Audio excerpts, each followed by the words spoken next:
আসসালামু আলাইকুম, সবাইকে শুভেচ্ছা জানাচ্ছি। মাসুম মাহবুব। প্রিয় দর্শক, দেখতে এবং শুনতে পেলে কমেন্ট করে একটু জানাবেন। শারীরিকভাবে কিছুটা অসুস্থতার জন্য আজকে সারাদিন কোনো ভিডিও আপনাদের দিতে পারিনি। তারপরও রাতে বেশ কিছু গুরুত্বপূর্ণ খবর পাবার কারণে আহ অসুস্থ শরীর নিয়ে আপনাদের সামনে হাজির হয়েছি। জ্বর, ঠান্ডা দুটোতেই মোটামুটি আক্রান্ত হয়েছি।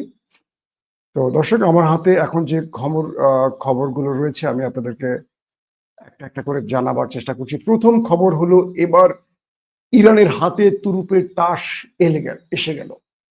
আমেরিকা এবং দখলদারদের কপালে ভাঁজ পড়ে গেল। কি সেই তুরুপের তাস?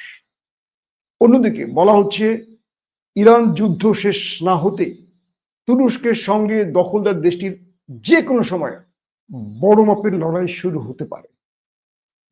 3 নম্বর ব্রেকিং খবর, আন্তর্জাতিক অ্যাটমিক সংস্থার প্রধান সকলকে ইরান ছাড়তে বললেন, মানে তাদের সংস্থার সবাইকে ইরান ছাড়তে বললেন। যে কোনো সময় ইরানে বড় রকম আক্রমণের আভাস পাওয়া যাচ্ছে কি? আর সর্বশেষ, চীন এবার ঘোষণা দিয়েছে তারা রাশিয়ার সঙ্গেই থাকবে। আমেরিকা, রাশিয়া, চীন বিশ্বে এই মুহূর্তে মূল খেলোয়াড়কে। খুব গুরুত্বপূর্ণ আজকের এই লাইভ সেশনটি।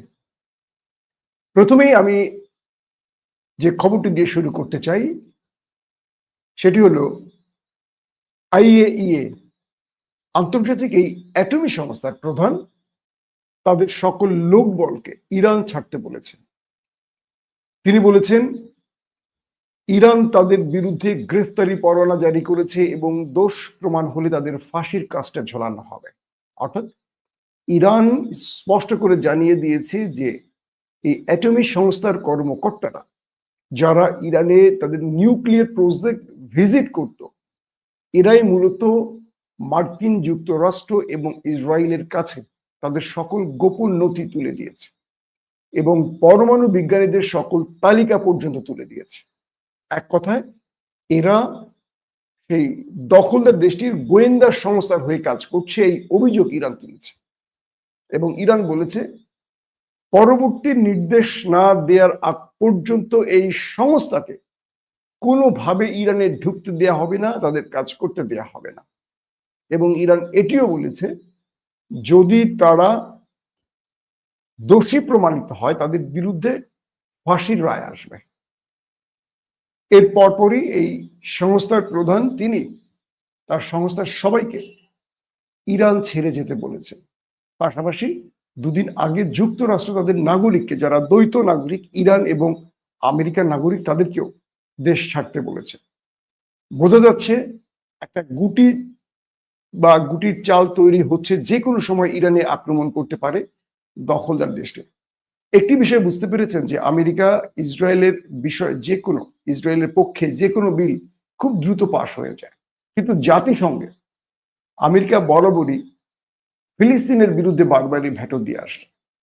জাতিসংঘ এ পর্যন্ত এই যুদ্ধবিরতির পক্ষে যতবারই অধিবেশন ডেকেছে, প্রত্যেকটি আমেরিকার কারণে ব্যর্থ হয়েছে। অথচ সেই আমেরিকা বা ডোনাল্ড ট্রাম্প, যিনি নোবেল পেতে চান শান্তির জন্য, তিনি এবার ইসরায়েলকে এই মরণ বোমা উপহার দিতে যাচ্ছে, যাতে করে তারা শত্রুকে ঘায়েল করতে পারেন। দ্বিতীয় গুরুত্বপূর্ণ বিষয়টি হলো যে দখলদার দেশটির বিভিন্ন তথ্য বলছে যে এই দেশটির ভেতরে প্রায় 50,000 আবেদন পড়েছে ক্ষতিগ্রস্তদের বাড়ি ঘর বা বিভিন্ন ইরানের আক্রমণে যে ক্ষতি হয়েছে তাদের তালিকাটা, এবং এই তালিকা ক্রমান্বয়ে আরো দীর্ঘ হচ্ছে। তার মানে ইরান যে বড় পরিসরে দখলদার দেশটির মধ্যে আক্রমণ করেছে এটি আরো স্পষ্ট হচ্ছে, এবং নেতানিয়াহু তার গণমাধ্যমকে দিয়ে এতদিন যে তথ্য গোপন করার চেষ্টা করেছেন সেটা এখন জনসম্মুখে প্রকাশ পাচ্ছে। এবং দখলদারদের বিভিন্ন ইন্টেলিজেন্স পর্যায়ের ব্যক্তিরা বলছেন, ইরানের এই আক্রমণে তাদের এমন এমন স্থাপনা ধ্বংস হয়েছে যেটা চাইলে আগামী কয়েক যুগের মধ্যে আবার নির্মাণ করা সম্ভব নয়। এদের মধ্যে অন্যতম তাদের যে রিসার্চ সেন্টার, যেখান থেকে পারমাণবিক বোমা বা আদার্স ভয়ঙ্কর ভয়ঙ্কর কেমিক্যাল বোমা বা শত্রুকে দমনে আরো নতুন নতুন যে পরিকল্পনা নিয়ে তারা কাজ করছিলেন, এগুলো সব ইরান ধ্বংস করে দিয়েছে। এই জিনিসগুলো ক্রমান্বয়ে নেতানিয়াহুর উপর চাপ সৃষ্টি করছে এবং নেতানিয়াহু যে ইরানের কাছে পরাজিত হয়েছেন এটি আরো শক্তভাবে প্রমাণ করছে বিশ্বব্যাপী। এর পরের যে গুরুত্বপূর্ণ খবর সেটি হলো ইরান তার শত্রুকে একের পর এক বার্তা দিচ্ছে। আজকে তাদের সেনা প্রধান, যিনি এই 12 দিনের যুদ্ধের প্রধান ছিলেন, মুসাবি, তিনি বলেছেন যে আমরা আরেকটা যুদ্ধের জন্য প্রস্তুত আছি, তবে আমরা যুদ্ধ চাই না। যদি দখলদাররা আমাদের উপর আক্রমণ করে, এবার আমাদের সকল রেড লাইন ক্রস করবে। অর্থাৎ আমাদের উপর এবার আক্রমণে কোনো রেড লাইন থাকবে না, যে আমরা এতদিন মনে করতাম যে এটি রেড লাইন। এবার আমাদের উপর আক্রমণ মানে হলো রেড লাইন ক্রস। আর রেড লাইন ক্রস মানে এবার ইরান তাদেরকে মানচিত্র থেকে মুছে দেবে। এই জন্য ইরানকে যা করার তাই করবে।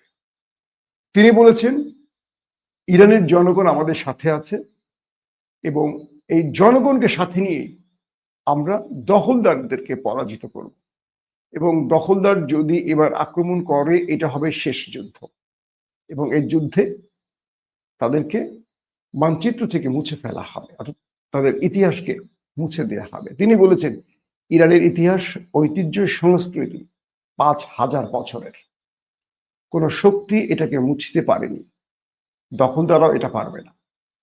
এবং আমরা প্রস্তুত আছি, আমাদের জনগণ প্রস্তুত আছে, আমাদের সামরিক বাহিনী প্রস্তুত আছে দখলদারদেরকে উত্তম জবাব দেওয়ার জন্য। পাশাপাশি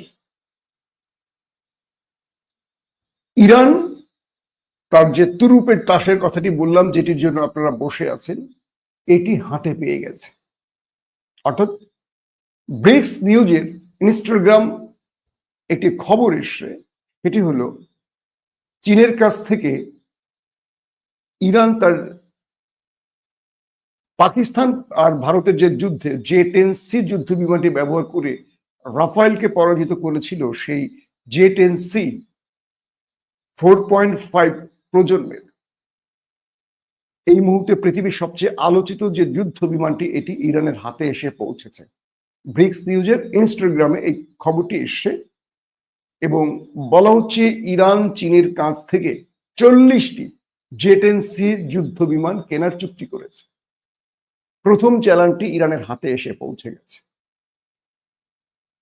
ব্রিক্স নিউজের এই বরাতে আরো বলা হয়েছে এটি মার্কিন যুক্তরাষ্ট্রের যে কোনো আধুনিক বিমানকে বিট করার সক্ষমতা রাখে, এবং বলা হচ্ছে দখলদার ভার্সেস ইরানের এই যুদ্ধে ইরান যে বড় ধাক্কাটি খেয়েছিল প্রথম কদিন, তাদের আকাশ তাদের নিয়ন্ত্রণে ছিল না, কেবল একটি মানে কি বলবো যে দখলদারদেরকে টেক্কা দেওয়ার মতো ফাইটার বিমানের জন্য।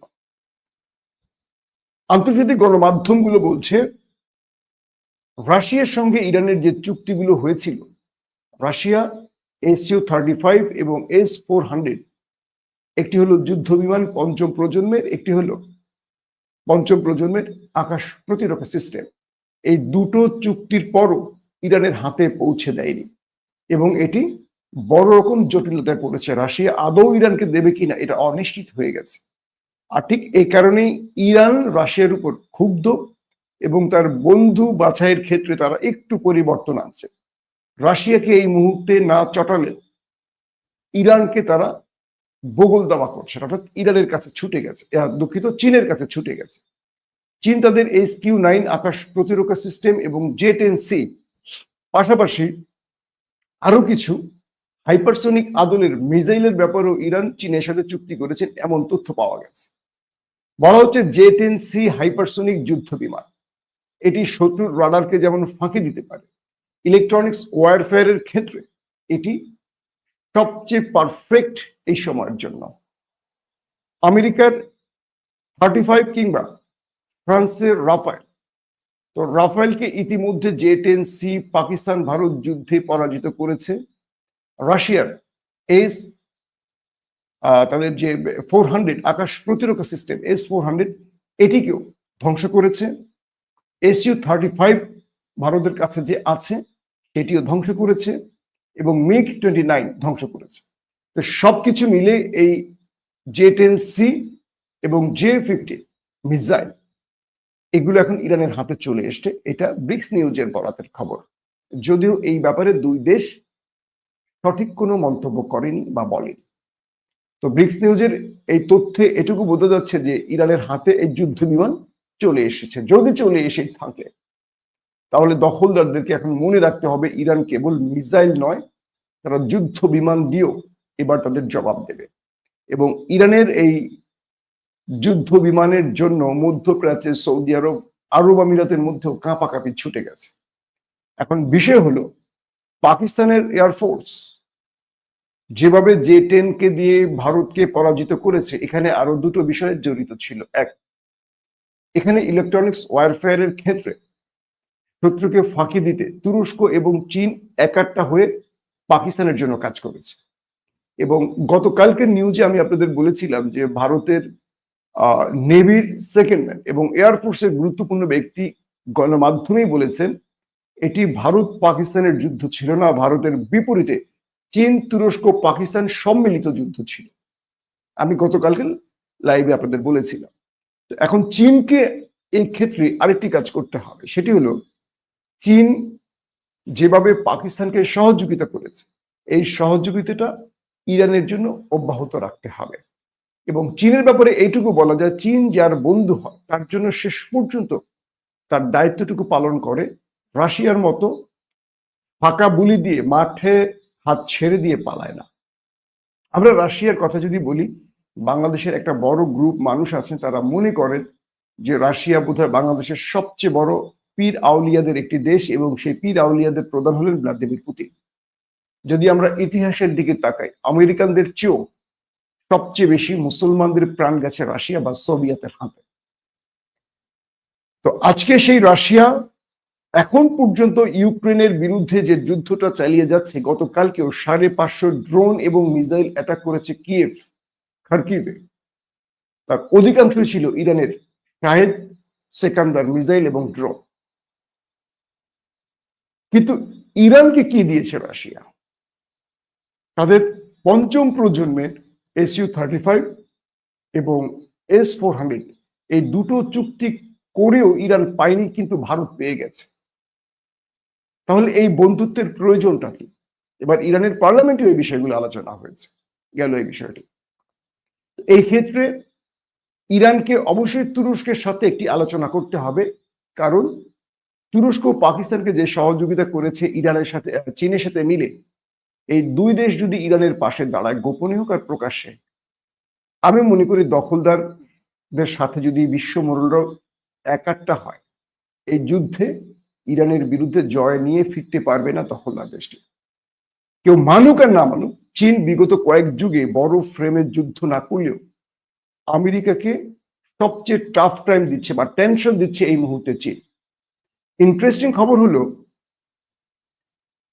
চীনের পররাষ্ট্রমন্ত্রী একটি বক্তব্যে আজকে বলেছেন যে আমরা রাশিয়ার পাশে আছি এবং রাশিয়ার জয়ের অপেক্ষায় আছি। ইউক্রেন রাশিয়ার যুদ্ধে রাশিয়া পরাজিত হয়ে গেলে আমেরিকা তার দ্বিতীয় নজর, অর্থাৎ আমেরিকা রাশিয়াকে বাদ দিয়ে, যেহেতু রাশিয়া পরাজিত হয়ে গেছে, তাদের নজরটি এসে পড়বে চীনের দিকে। তাই চীন চাইছে এই মুহূর্তে ইউক্রেন রাশিয়ার যুদ্ধটা আরো দীর্ঘ হোক। পাশাপাশি গতকালকে খার্কিভ এবং কিয়েভে রাশিয়া যে অ্যাটাক করেছে, সেখানে একটি ড্রোনের খণ্ডাবশেষ অংশ বিশেষ পাওয়া গেছে এবং কিয়েভ দাবি করছে এটি চীনের তৈরি, মানে যেই অংশটি পাওয়া গেছে সেটি চীনের। তার মানে চীন রাশিয়াকে ড্রোন দিয়ে সহযোগিতা করছে, ইরান যেভাবে দিচ্ছে। বলা হচ্ছে এই মুহূর্তে বিশ্বে আমেরিকা, রাশিয়া, চীন এই তিনটির মধ্যে আসলে মূল খেলোয়াড়কে। দেখেন, ইয়েমেনের হুতিদের সাহায্য করেছে কে? চীন। এটা আমেরিকা এবং ইসরায়েল বারবার অভিযোগ করেছে। চীন কিন্তু নীরবে কাজ করে গেছে। চীন কি করেছে? রিয়েল টাইম ইন্টেলিজেন্স, এই তথ্যগুলো আমার নিয়মিত দর্শকরা জানেন। হুতিরা মার্কিন জাহাজ কোথায় আছে, এয়ারক্রাফট ক্যারিয়ার কোথায় আছে, কিংবা দখলদার দেশটির মধ্যে তাদের কোন কোন পজিশনে আক্রমণ করতে হবে, এটা কিন্তু হুতিদের কাছে এই প্রযুক্তি নেই। কিন্তু হুতিরা যে হাইপারসোনিক মিসাইল গুলো ছুটতো, একদম টার্গেটে গিয়ে সেগুলো হিট করতো, কি করে সম্ভব? অর্থাৎ চীন তার স্যাটেলাইটের মাধ্যমে রিয়েল টাইম ইন্টেলিজেন্স এই সহযোগিতাটি ইয়েমেনকে করেছে, এবং মিসাইলের যে জিপিএস সিস্টেম, অর্থাৎ টার্গেটকে আক্রমণ করার জন্য মিসাইলকে যে নির্দেশনা লক করা হয়, এই সহযোগিতাটা চীন করেছে। পাশাপাশি চীন তার অনেক অস্ত্র ইয়েমেনকে দিয়ে পরীক্ষা চালিয়েছে, যেগুলো চীন তৈরি করেছে কিন্তু পরীক্ষা করেনি, সেগুলো হুতিদের হাতে গোপনে দিয়েছে, এবং হুতিরা সেগুলো দখলদার বা আমেরিকান জাহাজকে টার্গেট করে ব্যবহার করেছে, এই অভিযোগ উঠেছে। তো এবার বলা হচ্ছে রাশিয়া ইউক্রেনের এই যুদ্ধটাকে দীর্ঘ করে মার্কিন যুক্তরাষ্ট্রকে রাশিয়ার মধ্যেই ব্যস্ত রাখার চেষ্টা করছে চীন। তাই চীন রাশিয়াকে বিভিন্নভাবে সহযোগিতা করে এই যুদ্ধে তারা তাদের গেম প্ল্যান বাস্তবায়ন করছে। এক। 2 নম্বর, যদি রাশিয়া পরাজিত হয়ে যায় সেক্ষেত্রে আমেরিকার নজর পড়বে চীনে, আর যদি রাশিয়া পরাজিত না হয় তাহলে চীন রাশিয়া একটা যৌথ শক্তি তৈরি হবে। পাশাপাশি এই মিত্র গ্রুপের আদার্স মিত্রের সংখ্যাটা কম। চীনের যদি ইউরোপে মিত্র আছে কিন্তু রাশিয়ার মিত্র নেই। এখন যদি দখলদারদের কাছে ইরান হেরে যায় তাহলে রাশিয়া তার মিত্র হারাবে। রাশিয়ার মিত্র বলতে আমরা কি বুঝি? বেলারুশ, আমরা বুঝি উত্তর কোরিয়া, চীন, ইরান, এই তো। কিন্তু আমেরিকা পুরো বিশ্বময় তার মিত্র। হোক মিত্র, কিন্তু ভয় মিত্র হোক আর বন্ধুত্বের মিত্র হোক, আমেরিকার পাশে আছে। তো এই মুহূর্তে ইরান এবং রাশিয়ার একটা দূরত্ব আমরা দেখছি, যদিও এই দূরত্বটা ইরান বা রাশিয়া তৈরি করতে দেবে না, কারণ ইরানেরও রাশিয়াকে লাগবে, রাশিয়ারও ইরানকে লাগবে, কিন্তু ভেতরে তাদের রেশারেশি বা একে অপরের প্রতি অভিমানটা কিন্তু আছে, এটা বুঝতে পারছি। এখন রাশিয়া পারে যে কোনো ভাবে ইরানের কোনো একটি টার্গেট ফিল আপ করে ইরানকে তার পক্ষে নিয়ে আসতে, আর যদি রাশিয়া সেই কাজটি না করে তাহলে ইরানও সহজে রাশিয়াকে ছাড়তে পারবে না। অ্যাটলিস্ট আন্তর্জাতিক বাজারে বা আন্তর্জাতিক ফোরামে রাশিয়াকে দিয়ে কিছু কথা তো ইরান বলাতে পারে। হয়তো এটুকুর জন্য ইরান চুপ থাকবে, রাশিয়ার প্রতারণাকে তারা সহ্য করে নেবে। কিন্তু ইরান যে কাজটি করবে, তারা চীনের সঙ্গে, পাকিস্তানের সঙ্গে, প্রয়োজনে তুরস্কের সঙ্গে তাদের সম্পর্ককে আরো ঝালিয়ে নেবে। এই কাজটি এখন ইরান করতে যাচ্ছে। তো বলা হচ্ছে যে আমেরিকা, রাশিয়া, চীন, এই 3টি দেশের মধ্যে এই মুহূর্তে মূল খেলোয়াড় হলো চীন। তারা আমেরিকাকে ইউক্রেন ইস্যুতে, ইসরায়েল ইস্যুতে বিজি রেখে তারা তাদের শত্রুদেরকে আবার প্রমোট করছে। একদিকে ইয়েমেনকে প্রমোট করছে, একদিকে পাকিস্তানকে প্রমোট করছে, একদিকে ইরানকে প্রমোট করছে। তো চীন তার কাজটি নীরবে করে যাচ্ছে এবং চীন নিজে যুদ্ধে জড়াচ্ছে। বলা হচ্ছে যে উত্তর কোরিয়া আরো 30,000 সেনা দিয়েছে রাশিয়াকে, কিন্তু চীন কি সেনা দিচ্ছে না, গোপনে অস্ত্র দিচ্ছে, এবং যে অস্ত্র দিচ্ছে এটা স্বীকারও করে না। এত এত গণমাধ্যম দাবি করার পরও তারা কিন্তু মুখে কিছু বলে না। তো এই পরিস্থিতিতে আন্তর্জাতিক পরিসরে আমেরিকা চাইছে ইউক্রেন রাশিয়ার যুদ্ধটা শেষ করতে, যে কারণে ডোনাল্ড ট্রাম্প পুতিনকে বারবারই ফোন করছেন। কিন্তু পুতিন কি বলে দিলেন যে তোমাকে আমি ফোন করেছিলাম মিস্টার ট্রাম্প, যে তুমি ইরান এবং দখলদার দেশটির যুদ্ধ বিরতি ঘটাও, এটা বন্ধ করো। তখন তুমি কি বলেছিলে আমাকে ট্রাম্প?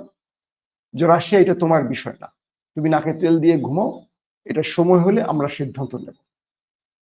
তো যখন ইউক্রেনে যুদ্ধ বন্ধে বা যুদ্ধ বিরতিতে ভ্লাদিমির পুতিনকে ফোন করলেন ডোনাল্ড ট্রাম্প, সেম উত্তরটা ডোনাল্ড ট্রাম্পকে ভ্লাদিমির পুতিন দিলেন, বললেন এটা ইউক্রেন রাশিয়ার বিষয়, তুমি নাকে তেল দিয়ে ঘুমাও, এখানে তোমার নাক গলানোর দরকার নেই, এটা তোমার ইন্টারফেয়ারের কোনো বিষয় না। যদিও তুমি গোপনে নেটোর মাধ্যমে বা তুমি নিজেই অস্ত্র দিচ্ছ আমরা জানি, তুমি যদি আমার শত্রুকে অস্ত্র দাও তাহলে তোমার শত্রুকে আমি গোপনে অস্ত্র দেব। কিন্তু রাশিয়া কি ইরানকে অস্ত্র দিয়েছে এই পর্যন্ত? জানি না, এরকম কোনো খবর পাইনি। আমরা বিভিন্ন ইরানের সূত্রে জেনেছিলাম, কিন্তু ইরান শেষ পর্যন্ত হাতে পেয়েছে কিনা সেটা আমরা জানি না। তো এই মুহূর্তে ইরান আর ইসরায়েল ইস্যুতে বা ইউক্রেন ইস্যুতে ডোনাল্ড ট্রাম্প এবং রাশিয়া তারা এই খেলাটি শুরু করছে। তর্কের খেলা বলি বা প্রেশার তৈরির যে খেলা বলি বা মনস্তাত্ত্বিক গেম যেটাকে বলি, সেই খেলা চলছে। তো এরই মধ্যে আরো গুরুত্বপূর্ণ খবর এসছে যে সিরিয়া ইস্যুতে তুরস্ক যখন এগিয়ে চলছে সামনের দিকে, মধ্যপ্রাচ্যের আউটলেট গুলো বলছে, পশ্চিমা দুনিয়ার গণমাধ্যম গুলো বলছে তুরস্ক এবং ইসরায়েল এখন মুখোমুখি হয়ে গেছে, কেউ কাউকে ছাড় দিচ্ছে না। তারা বলছে সিরিয়া ইস্যুতে এই দুটো দেশের মধ্যে যে কোনো সময় বড় পরিসরে যুদ্ধ বেঁধে যেতে পারে। আন্তর্জাতিক গণমাধ্যম আরো বলছে এই লড়াইতে যেহেতু ন্যাটোভুক্ত দেশ তুরস্ক, আর ন্যাটোর বাইরে কিন্তু ইসরায়েল, ন্যাটোর অনুচ্ছেদ অনুযায়ী একটি ন্যাটোভুক্ত দেশ আক্রান্ত হলে সকল ন্যাটোর সদস্যরা একযোগ হয়ে তার পাশে দাঁড়াবে। তো প্রশ্ন উঠেছে, ইসরায়েলের বিপক্ষে বাকি ন্যাটোর দেশগুলো কি তুরস্কের পক্ষে দাঁড়াবে, যেটি তাদের অনুচ্ছেদ অনুযায়ী নির্দেশনা রয়েছে? কারণ ন্যাটোর সবগুলো দেশই তো দখলদার দেশটির তাবেদার, তাদের পাপেট। একটি ব্যাপার। দ্বিতীয় ব্যাপারটি হলো, তুরস্ক হুঁশিয়ারি দিয়ে বলেছে আমরা দখলদারদেরকে একটি বিষয় উল্লেখ করে দিতে চাই, তুরস্ক, দেশটির নাম তুরস্ক, এটি গাজা নয়। আমরা তাদেরকে বলবো সিরিয়ার আকাশে তাদের যুদ্ধ বিমান যেন আর আর উড়ে না আসে, কোনো প্রকার স্ট্রাইক যেন সিরিয়ায় না চলে। যদি এটি নেতানিয়াহু করেন সেক্ষেত্রে তুরস্ক তাকে যে জবাবটি দেবে এটি ভয়াবহ হবে। তার মানে আমরা বলতে পারি ইরান ইস্যু শেষ না হতেই তুরস্ক এবার দখলদারদেরকে ভিন্ন বার্তা দিতে যাচ্ছে। তবে এখানে একটা গেম আছে। তুরস্ক এই টাইমটি হয়তো ইরানের সাথে ঠিক করে নিয়েছে যে তোমাকে ও মেরেছে, তুমিও মেরেছো, ও আবার শক্তি তৈরি করছে, টোমাহক আনছে, বাংকার বাস্টার আনছে, B2 বোম্বার্স আমেরিকা থেকে আনছে, পাশাপাশি ওর থার্ড, অ্যারো, প্যাট্রিয়ট, আয়রন ডোমের ব্যাটারি এনে জমা করছে, মিসাইল এনে জমা করছে। তার মানে তোমার সাথে দীর্ঘ মেয়াদী যুদ্ধ করতে চায় ইরান। আসো তুমি আমি একাট্টা হয়ে এবার খেলাটা খেলি। কি রকম? তোমার সঙ্গে ওর বিরোধটা হলো পারমাণবিক চুক্তি ইস্যুতে, আসলে এটা নয়। মধ্যপ্রাচ্যে ইরাকে রূপ দিতে চায় ইসরায়েল, যাতে করে মধ্যপ্রাচ্যে তার আধিপত্য, মানে মার্কিন যুক্তরাষ্ট্রের ক্যান্টনমেন্ট খ্যাত দখলদার দেশটি, তারা মাথা উঁচু করে দাঁড়াতে পারে। আর ইরান দাঁড়ালে তারা শুয়ে পড়বে। দুটো দেশের একটিকে দাঁড়াতে হবে মধ্যপ্রাচ্যের মরুলিপনায়। আর এই সুযোগটি তুরস্ক সিরিয়া ইস্যুতে কাজে লাগাবে। একদিকে সিরিয়া ইস্যুতে বাশার আল আসাদের পক্ষে ছিল ইরান, আবার বর্তমান যে জোলানি সরকার আছে এটার পক্ষে হলো তুরস্ক। আর এই আসাদ বলি আর ওইটার বলি দুইটারই শত্রু ধরলাম দখলদার। যদিও বাশার আল আসাদ ইরানের বন্ধু হলেও ইসরায়েলের সাথে বড় ফ্রেমে কোনো লড়াই করেনি। আমরা বিগত সময়েও দেখেছি ইসরায়েলকেও ম্যানেজ করেছে বাশার আল আসাদ, ইরানকেও ম্যানেজ করেছে ক্ষমতার জন্য। এই মুহূর্তে তুরস্কের গেমটি হলো, তুরস্ক চাইছে যে ইরান এদিক থেকে ধরলে আমি এদিক থেকে ধরবো, দুইজন মিলে ধরে ঘাটটা ভেঙে দেব।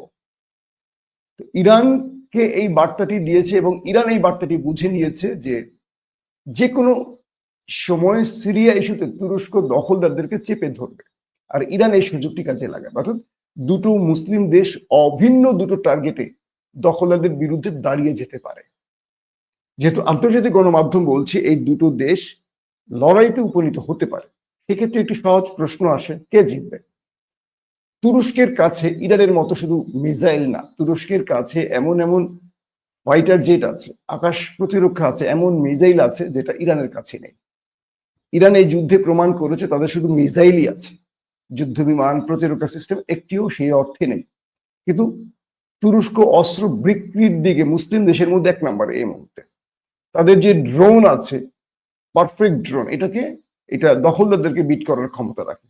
তাদের যে মিসাইল আছে, তাদের যে ফাইটার জেট গুলো আছে, আর বিশেষ করে তুর্কি সামরিক বাহিনী যারা 700-800 বছর পৃথিবী শাসন করেছে ওসমানী সালতানাত, সেই তুর্কি বাহিনী ইতিহাসে পরাজিত একটি বাহিনী, যেটাকে ইহুদি বাহিনী বলে, যারা প্রযুক্তির লড়াই ছাড়া লড়াইয়ের মাঠে কখনো নিজেরা বিজয়ী হতে পারে না পশ্চিমাদেরকে ছাড়া।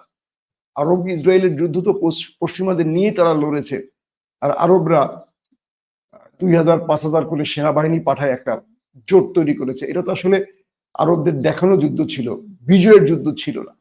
বিশ্বাসঘাতকতায় পরিপূর্ণ ছিল।